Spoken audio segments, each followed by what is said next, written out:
Սիրելի հայրենակիցներ, հարգելի գործընկերներ, սա այս ամբիոնից իմ առաջի ելույթն է և ուժեղ Հայաստանի իմ գործընկերների նման ուզում եմ նշել, որ մեծ պատասխանատվությամբ ու աշխատանքային տրամադրվածությամբ եմ մոտենում այս ամբիոնին և համոզմամբ, որ այս ամբիոնից հնչող յուրաքանչյուր խոսք պետք է ծառայի մեր պետության ու ժողովրդի շահերին։ Այո, մենք այստեղ ենք բարձրաձայնելու յուրաքանչյուր քաղաքացու ձայն։ Այո, մենք այստեղ ենք լուծում տալու Հայաստանի Հանրապետության քաղաքացու խնդիրներին։ Այսօր ուզում եմ անդրադառնալ այս ամբիոնից հնչող ամենահաճախ հնչող հարցին այս 3 օրերի ընթացքում, որին հատուկ շեշտադրում տվեց պարոն Ալեքսանյանը, պարոն Եղոյանը, ինչ է հայրենիքը, որն է հայրենիքի սահմանման չափորոշիչները։ Ես իհարկե կպատասխանեմ մեր պատկերացմամբ ինչ է հայրենիքը, որն է մեր չափորոշիչները, բայց եկեք մի հատ հասկանանք, որն է հայրենիքի սահմանման ձեր չափորոշիչները։ Օրինակ հայոց պատմությունը Հայաստանի պատմություն դարձնելը, թե օրինակ ուսումնական ծրագրերից հայոց առաքելական եկեղեցու պատմություն հանելը, կամ եկեք հայոց պատմություն դասագրքից երևի արցախյան դրվագները հանելը կամ իրադարձությունները ջնջելը, ինչ պետքա որ երեխեքը իմանան, չէ՞, ինչ պետքա որ սերունդը կրթվի, կամ փառքի անկյունները հանելը, կամ օրինակ Արարատը խորհրդանիշներից հանելը, էդ է երևի, չէ, պետության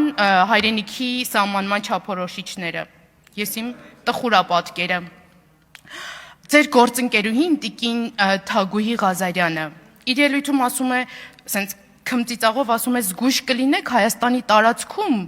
մարզային այցերի ժամանակ այլ պետության տարածքում չհայտնվեք։ Տիկին Ղազարյան, եթե շփոթում եմ կներեք, ամեն դեպքում այդպիսի նախադասություն հնչել այս ամբիոնից, եթե մենք մարզային այցի ժամանակ հայտնվում ենք այլ երկրի տարածքում, դրա թիվ 1 մեղավորն ու պատասխանատուն ձեր իշխանությունն է։ Կամ չգիտեմ, մեղավորն եք դուք, պատասխանատունն է ուրիշը, թե պատասխանատուն եք դուք, մեղավորն է ուրիշը, դուք ավելի լավ կիմանաք։ Ընդհանրացնենք, դուք ասում եք հայրենիքը ներկայիս աշխարհագրական քարտեզն է։ Այսինքն, պարոն Ալեքսանյան, աշխարհի ժողովուրդները պետքա պատմություն չունենան, հա, ջնջենք, ասենք ավել բառ չասենք, ես օրինակ չասեմ, որ իմ հայրական արմատները Ալաշկերտից են, կարող ինչ-որ մեկը մտածի տարածքային նկրտումներ ունեմ, դուք չունեք արմատներ, դուք չեք կարող բարձրաձայնել այդ մասին։ Հայրենիքը ձևավորվում է պատմությամբ, մշակույթով, լեզվով, հավատքով, ազգային հիշողությամբ, այն արժեքներով հոգևոր ու քաղաքակրթական, որ ժողովուրդները ստեղծում են ու սերնդե-սերունդ են փոխանցում։ Մենք այդպիսի ժողովուրդ ենք, հայերս այդպիսի ժողովուրդ ենք, հազարամյակներ ապրած ժողովուրդ ենք, այնպիսի ժողովուրդ ենք, որ պետականություն աշխարհագրական տարբեր դիրքերում է ստեղծել։ Մենք այնպիսի ժողովուրդ ենք, որ մայրաքաղաքները Վանից, Արմավիրից հասել են Արտաշատ, հասել Տվին ու Երևան։ Ու այստեղ,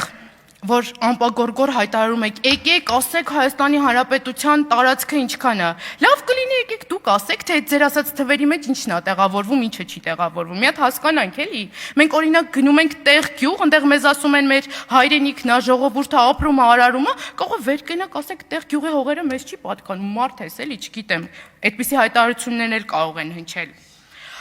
Ու առհասարակ, մեզ համար հայրենիքը թիվ չի, մեզ համար հայրենիքը հող է։ Թույլ տվեք անդրադառնալ նաև մի ելույթ առաջ իշխանական ինչ-որ պատգամավոր, երբ որ մենք խոսում ենք բարեկրթության կանոնների մասին, ասում է տակից փող անել, էսա բարեկրթության չափորոշիչները ձեզ համար, այսպիսի արտահայտություններն են բարեկրթության չափորոշիչներ։ Եկեք մի հատ բարեկրթության չափորոշիչները նաև ձեր ներսում հասկանանք, էլի, որովհետև եթե դուք ուժեղ Հայաստանին հորդորում եք բարեկիրթ լինել, ուժեղ Հայաստանին բնորոշ հատկանիշ է բարեկրթությունը, մեզ պետք չի հորդորել։ Ու վերջում, ստեղ մի քանի անգամ իշխանական տարբեր պատգամավորների կողմից կառուցողական առաջարկ է հնչում, ասում է ողջունում ենք առաջարկը խնդիրներին լուծում տալու, միասին աշխատենք։ Ձեզ հիշեցնեմ էլի, վերջին 8-9 տարիների ընթացքում դուք եք իշխանության։ Այդ հիմնական խնդիրները դուք եք ստեղծում, լուծումներ տալու փոխարեն։ Շնորհակալություն։